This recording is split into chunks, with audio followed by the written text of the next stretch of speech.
அவர்களே, எப்படி இருக்கீங்க? நல்லா இருக்கீங்களா? இந்த காலை நேரத்தில் உங்களை பார்ப்பது, உங்களோடு பேசுவது எனக்கு அதிக சந்தோஷம். ஏன் தெரியுமா? இயேசு உங்களை நேசிக்கிறார். அதனால தான் உங்களை இந்த நிகழ்ச்சி மூலம் சந்திக்கிறார், உங்களோடு பேசுகிறார்.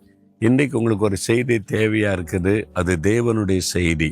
அதனால தான் அந்த செய்தி உங்களுக்கு சொல்லும்படி என்னை உங்கள் முன்னால நிறுத்தி இருக்கிறார்.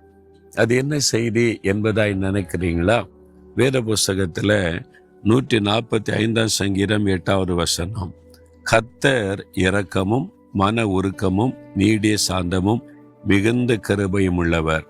இது யாரை பற்றின செய்தி? நம்முடைய ஆண்டவரை பற்றின செய்தி, கர்த்தரை பற்றின செய்தி. நாம் ஆண்டவரை அறியத்தான் அவருடைய ஆசீர்வாதத்தை சுதந்திரித்து கொள்ள முடியும். புரியுதா உங்களுக்கு? அவர் எப்படிப்பட்டவர் என்று கர்த்தரை அறியணும். கர்த்தரை அறிகிற அறிவே ஞானத்தின் ஆரம்பம். கர்த்தர் எப்படிப்பட்டவர் என்று நாம் அறிந்து அவரை பற்றி முழுமையை தெரிந்து கொள்ளும் போதுதான் நமக்கு ஞானம் உண்டாகும், ஆசீர்வாதம் உண்டாகும், நன்மைகளை காண முடியும். அவர் எப்படிப்பட்டவர்? ஒவ்வொருத்தருக்கும் ஒவ்வொரு கோணம். கடவுள் என்று சொன்னால் இப்படி இருப்பாரு, அப்படி இருப்பாரு, அவர் இப்படி செய்கிறவர், அப்படிலாம் ஒன்னொன்னு சொல்லுவாங்க. ஆனா வேத புஸ்தகத்துல வானத்தையும் பூமி உண்டாக்கின கடவுள் எப்படிப்பட்டவர் என்று சொல்லப்படுகிறார். அவர் எப்படிப்பட்டவராம்? அவர் இரக்கம் உள்ளவர், மனதுருக்கம் உள்ளவர். யாருக்கு இறங்குவார் தெரியுமா? தன் பாவத்தை மறைக்கிறவன் வாழ்வடைய மாட்டான், அறிக்கை செய்து விட்டு விடுகிறவனும் இரக்கம் வருவான்.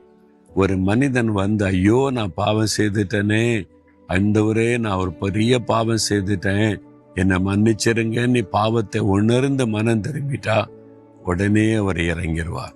அதெல்லாம் மன்னிக்கல முடியாது, உனக்கு தண்டனை தான், நீ பண்ண அநியாயத்துக்கு உன் இதுல போடணும் அதுல போடணும், அப்படிதான். அப்படி சொல்ல மாட்டார். சரி மகனே நான் மன்னிச்சிடுறேன், சரி மகளே நான் மன்னிச்சிடுறேன். அவ்வளவு இரக்கம் உள்ளவர் அவர். அதனால என் பாவெல்லாம் மன்னிக்கப்படுமா? ஐயோ நான் இவ்வளவு பாவம் செய்துட்டேனே அப்படிலாம் நினைக்காதங்க. இயேசு கிறிஸ்து இடத்துல ஆண்டவரே இந்த மிஸ்டேக் பண்ணிட்டேன், இந்த தப்பு செய்துட்டேன், நான் உணர்கிறேன், என்னை மன்னிச்சிருங்கன்னு ஒரு வார்த்தை கேளுங்க, உடனே இறங்கிடுவார். மனது உருகிறோம் அப்படியே அவருக்கு.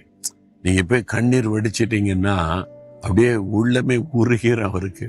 அவர் மனதுருக்கம் உள்ளவர் இயேசு. அவர் வியாதியஸ்தரை கண்ட போது மனது உருகினார். ஒருத்தர் ஆண்டவரே நீ கெஞ்சி ஜெபிக்க ஆரம்பிச்ச உடனே மனது உருகி அற்புதம் செய்தார். அதுதான் ஆண்டவருடைய சுபாவம். அவர் இரக்கம் உள்ளவர், மனதுருக்கம் உள்ளவர். தைரியமா அவர் இடத்துல போகலாம். ஐயோ என்னை தண்டிச்சிருவாரோ, புறம்பை தள்ளிடுவாரோ அப்படிலாம் நினைக்க தேவையில்லை. 12 வருஷம் பெரும்பாடு உள்ள பெண் இயேசுடைய வஸ்திரத்தை தொட்டு சுகம் பெற்று விட்டாள். அப்போ என்னை தொட்டது யாருன்னு இயேசு கேட்டாரா? பயம் வந்துட்டு அவளுக்கு. ஏன்னா அது தீட்டான வியாதி. அந்த மாதிரி வியாதி உள்ளவங்க யாரை தொட்டாலும் அது தீட்டு, அவங்கள யார் தொட்டாலும் தீட்டுன்னு அந்த காலத்துல கருதப்பட்ட காலம். அதனால நான் இயேசுவை தொட்டுட்டேனே, கோபப்படுகிறாரோன்னு பயந்து நடுங்கி இயேசுக்கு முன்னால நான் தான் தொட்டேன் அப்படின்னு சொன்னா. அவள் தொட்டு சுகமாயிற்று. இப்ப இயேசு சொல்றாரு, மகளே பயப்படாத. அவ பயந்து நடுங்கி இயேசு என்ன சொல்லுவாரோ, என்னை எப்படி நீ தொடலாம், என் முன்னால கேட்டிருக்கலாம்ல, அது தீட்டான வியாதியாச்சே, அப்படி கண்டிப்பாரோன்னு நினைச்சா அவர் சொல்றாரு, மகளேன்னு சொல்றாரு. மகளே உன் விசுவாசம் ரட்சித்தது, நீ சமாதானத்தோட போ, வேதனை நீங்க சுகமாயிரு, நீ ஒன்னும் வருத்தப்படாத, நான் உன்னுடைய தகப்பன், நீ என்னுடைய மகள், என்னை தொடுறதுனால நான் ஒன்னு தீட்டாயிர மாட்டேன், அதனால நீ பயப்படாத. எவ்வளவு அற்புதமான ஆண்டவர் பார்த்தீங்களா? எவ்வளவு மனதுருக்கம் உள்ள ஒரு ஆண்டவர். நீங்க பயந்து போனீங்கன்னா சொல்ல பயப்படாத. நீங்க நடுங்கி அவர்கிட்ட போனா நீ வா, அருகில உட்காரு, உங்களை அணைத்து கொள்ளுவார். அதுதான் இயேசு. அவன் கையில என்ன சூலாயுதம் வச்சிருக்காரு, பட்டயமா வச்சிருக்காரு, கத்திய வச்சிருக்காரு, வெட்டிடுவேன் குத்திடுவேன் இருக்கு. கையில ஆயுதமே இல்லாத ஒரு ஆண்டவர். அன்புதான் அவருடைய ஆயுதம், மனதுருக்கம்தான் அவருடைய ஆயுதம், இரக்கம்தான் அவருடைய ஆயுதம். அவரை அறிஞ்சுக்கிட்டாலே நம்ம எப்பவுமே சந்தோஷமா அவரை நெருங்கலாம். அவர் இரக்கமும் மனதுருக்கமும் அவர் கிருபையும் நிறைந்தவர். அந்த ஆண்டவர் சொல்றார், மகளே நீ வா, மகனே நீ வா. பின்வாங்கி போயிட்டியா, செபிக்கலையா, நீ கொஞ்சம் சோர்ந்து போயிட்டியா, பாவத்துல விழுந்துட்டியா, பரவாயில்ல, கம், நான் உன்னை சரிப்படுத்துறேன், நான் உன் மேல நினைவா இருக்கிறேன் நீ ஆண்டவர் சொல்லுகிறார். எவ்வளவு அற்புதமான ஆண்டவர் பார்த்தீங்களா?